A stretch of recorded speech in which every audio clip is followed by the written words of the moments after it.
MD Saim আল আমিন। আপনি কোন দায়িত্ব পালন করছেন এবারের নির্বাচনে? আমি প্রিজাইডিং অফিসার। আচ্ছা, আপনি কোথায় ডিউটি করেছেন? ছত্রপুরে পে স্কুল 196 আন্ডার 35 অ্যাসেম্বলি। আপনি মানে কর্মসূত্রে কোন বিদ্যালয়?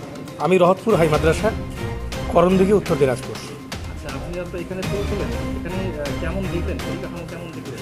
পরিকাঠামো খুব সুন্দর, পাশেই খোলা মাঠ, খাওয়ার ব্যবস্থা খুব সুন্দর, বাথরুমগুলো বেশ, জলের ব্যবস্থা খুব সুন্দর, বাথরুমও সুন্দর, সব রকম ঠিকই আছে।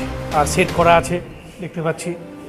এবারে নির্বাচন নিয়ে কি আপনারা কোনো রকম ভীতির আশঙ্কা করছেন? না, ভীতির আশঙ্কা বলে কিছু নেই। প্রতিবারই ভোট করি, এবারও করব, অসুবিধা হওয়ার কথা নয়। তাহলে সুষ্ঠুভাবেই নির্বাচন হবে? হোপফুলি আশা করছি। আচ্ছা, এর আগে কি আপনি কখনো অবশ্য নির্বাচন করেছেন? সেরকম কি কোনো অভিজ্ঞতা আপনার রয়েছে? না, আমি তো অভিজ্ঞতা বলতে এরকম খারাপ সিচুয়েশনে আমি কোথাও পড়িনি। আর অনেকবারই অনেক জায়গায় ভোট করেছি, চোপড়া থেকে আরম্ভ করে গোয়ালপুকুর, চাকুলিয়া, রায়গঞ্জেও ভোট করেছি আমি।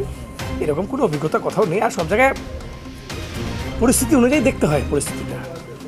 তাহলে আপনি বলতে চাচ্ছেন এবার ফ্রি অ্যান্ড ফেয়ার ভোট হবে? হোপফুলি। এখন আপনিও রিপোর্টার, আপনার এলাকার যে কোনো খবর পাঠান এই নম্বরগুলোতে।